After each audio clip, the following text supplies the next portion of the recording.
नमस्कार विद्यार्थी मित्रांनो, आपण मुंबई उच्च न्यायालय वाहन चालक या संदर्भाबद्दलचे महत्त्वपूर्ण प्रश्न आपण या व्हिडिओच्या माध्यमातून पाहणार आहोत. यामध्ये लक्षात ठेवा की टायरमधील हवेच्या दाबासाठी वापरला जाणारा PSI चा पूर्ण अर्थ काय आहे? तर पाउंड्स पर स्क्वेअर इंच म्हणून आपल्याला उल्लेख करता येईल. म्हणजे काय? पाऊंड पर स्क्वेअर इंच म्हणजे जो टायरमधील हवेची घनता मोजण्यासाठी वापरला जातो. योग्य हवेचा दाब सुरक्षित प्रवासासाठी आवश्यक असतो. दोन वाहनाने एकापुढे एक असून त्यावर तिरकी लाल रेघ असेल तर हे चिन्ह काय दर्शवते? तर ओव्हरटेक करण्यास मनाई आहे. म्हणजे हे चिन्ह सूचित करतं की त्या विशिष्ट क्षेत्रात किंवा पुलावर ओव्हरटेक करण्यास सक्त मनाई आहे आणि हे सुरक्षेच्या दृष्टीनं अत्यंत महत्वाचं असतं. वाहनांच्या बाजूचे आरसे अर्थात साइड मिरर तयार करण्यासाठी कोणत्या प्रकारचे भिंग वापरले जाते? तर लक्षात ठेवा, बहिर्वक्र भिंग हे वापरलेलं असतं. म्हणजे बाजूचे आरसे मागून येणाऱ्या वाहनाचं क्षेत्र मोठं दाखवण्यासाठी बहिर्वक्र स्वरूपाचे असतात. यामुळे चालकाला मागच्या वाहतुकीचा मोठा अँगल दिसतो. बाण यू आकारात वळलेला असून त्यावर तिरकी लाल रेघ असलेलं चिन्ह काय दर्शवते? लक्षात ठेवा, हे चिन्ह आहे तर ते यू टर्न घेण्यास मनाई आहे हे दर्शवतं. हे चिन्ह सूचित करतं की त्या ठिकाणी वाहन यू टर्न घेऊन मागे फिरण्यास कायदेशीर मनाई आहे आणि अशा ठिकाणी वळण अपघातास निमंत्रण देऊ शकतो. वाहनांच्या संदर्भात RPM चा पूर्ण अर्थ काय? तर रिव्होल्युशनर पर मिनिट. म्हणजे काय? तर रिव्होल्युशनर पर मिनिट असा होतो जो इंजिनचा क्रॅक शॉपच्या फिरण्यास वेग दर्शवतो. अधिक RPM म्हणजे इंजिन जास्त वेगानं काम करतं. वाहनाच्या इंजिनमध्ये कूलंटचे मुख्य काम काय असते? म्हणजे इंजिनाचं तापमान हे नियंत्रित ठेवणं. वाहनाच्या इंजिनचं तापमान सुरक्षित मर्यादेत राखण्याचं आणि इंजिन अतिउष्ण होण्यापासून वाचवण्याचं काम कूलंट करते. वाहनाचे ऑइल बदलताना कोणता फिल्टर बदलणे आवश्यक आहे? तर लक्षात ठेवा, ऑइल फिल्टर बदलणे आवश्यक आहे. इंजिन मधील ऑइलची शुद्धता टिकवून ठेवण्यासाठी प्रत्येक वेळी ऑइल बदलताना ऑइल फिल्टर देखील बदलला जातो. यामुळे इंजिनचं आयुष्य हे वाढतं. ट्रॅफिक सिग्नलवर चालू होणारा पिवळा लाईट, फ्लॅशिंग येलो लाईट दिसल्यास काय करावं? तर वेग कमी करून काय केलं पाहिजे? सावधगिरीनं पुढे गेलं पाहिजे. म्हणजे लुकलुकणारा पिवळा दिवा हा सावधगिरीचा इशारा असतो, ज्यामुळे चालकाने वेग करून सुरक्षिततेची खात्री करत पुढे जाणं हे अपेक्षित असतं. आता खालीलपैकी कोणतं चिन्ह धोकादायक खड्डा दर्शवतं? लक्षात ठेवा की हे जे दोन उंचवटे आहेत, हे दोन उंचवटे असणारं चिन्ह हे काय दर्शवतं? धोकादायक खड्डा दर्शवतं. एक सांगता येईल. म्हणजे हे चिन्ह चालकाला पुढे धोकादायक खड्डा असल्याचं सूचित करतं, जेणेकरून वेळीच वेग नियंत्रित करू शकेल. व्यावसायिक वाहनांचा म्हणजे कमर्शियल व्हेकल नोंदणी क्रमांक कशा प्रकारे प्रदर्शित केला असतो? लक्षात ठेवा, पिवळ्या प्लेटवर काळी अक्षर हे विशेषतः कमर्शियल व्हेकलवर असतं. म्हणजे पिवळ्या प्लेटवर काळी अक्षर ही व्यावसायिक किंवा माल वाहतूक करणाऱ्या वाहनांची ओळख पटवण्यासाठी त्यांना पिवळ्या रंगाची नंबर प्लेट आणि त्यावर काळी अक्षरं ही असतात. वाहन चालवताना बोगद्यात प्रवेश करण्यापूर्वी काय करणं सर्वात महत्वाचं आहे? लक्षात ठेवा, हेडलाईट चालू करणं हे सर्वात महत्वाचं आहे. म्हणजे बोगद्यामध्ये अचानक अंधार जाणवतो आणि त्यामुळं दृश्यमानता टिकवून ठेवण्यासाठी हेडलाईट चालू करणं हे अनिवार्य असतं. PUC या संक्षिप्त रूपाचा पूर्ण अर्थ काय? तर पोल्युशन अंडर कंट्रोल.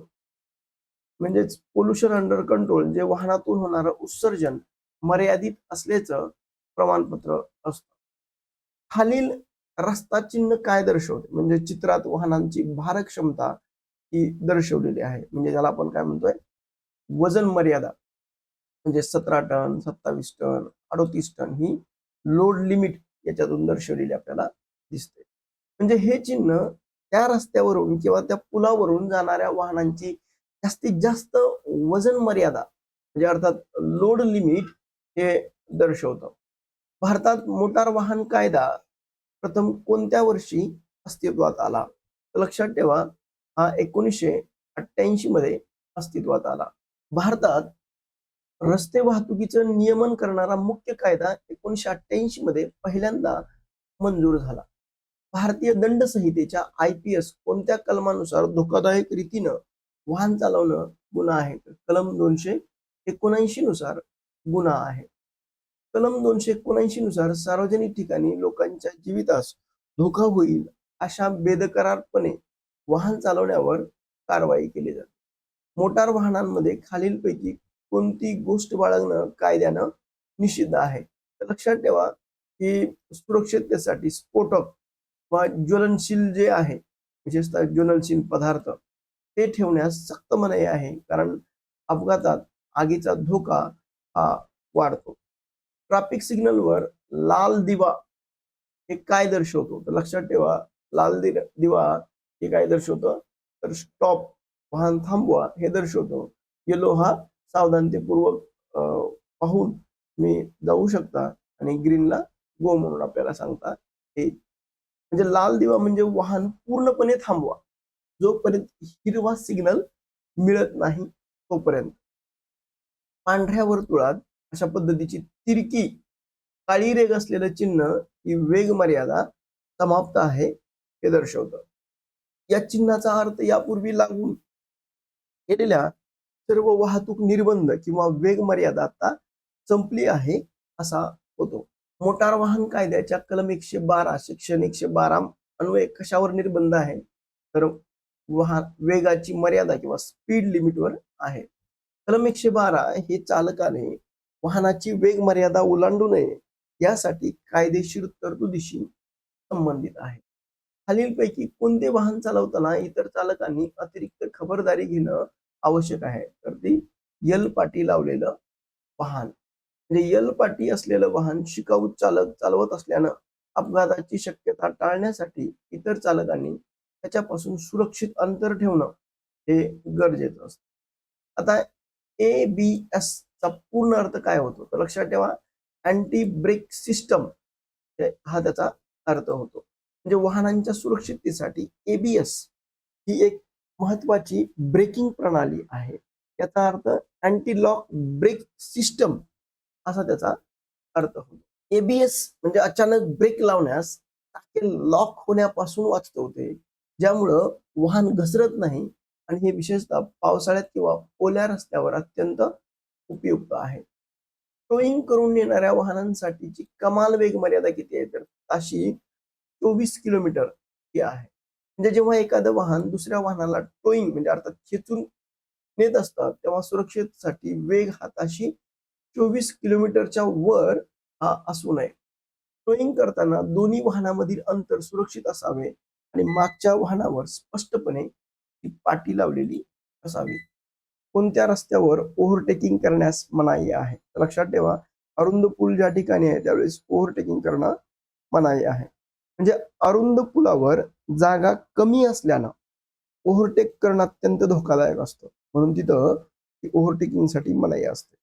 म्हणजे पूल असेल, वळण किंवा डोंगर दऱ्याच्या रस्त्यावर ओव्हरटेकिंग टाळावं आणि समोरून येणाऱ्या वाहनांचा अंदाज येत नसल्यानं मोठे अपघात हे होऊ शकतात. जोड वाहनांसाठी कमाल वेग मर्यादा किती आहे? तर ताशी 50 किलोमीटर ही वेग मर्यादा आहे.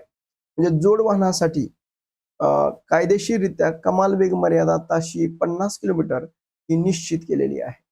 या वाहनाचा आकार मोठा असल्यानं वळण घेताना वेग नियंत्रित ठेवताना अधिक सावधगिरी ही बाळगावी लागते. शिकाऊ लायसन्स असताना शेजारी कोण असणं अनिवार्य आहे? तर पक्क लायसन्स धारक व्यक्ती असणं अनिवार्य आहे. म्हणजे शिकाऊ चालकाने वाहन चालवताना त्याच्या शेजारी किंवा मागे अशी व्यक्ती असणं गरजेचं आहे, जिच्याकडे वैध म्हणजे पक्के लायसन्स आहे ते असणं आवश्यक आहे.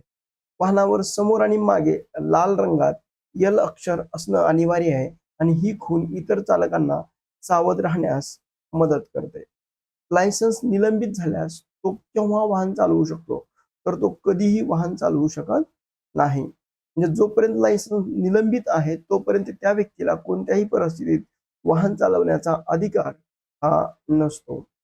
निलंबन कालावधीत वाहन चालवणं हा गंभीर गुन्हा असून त्यासाठी दंड आणि कारावास दोन्ही होऊ शकतात.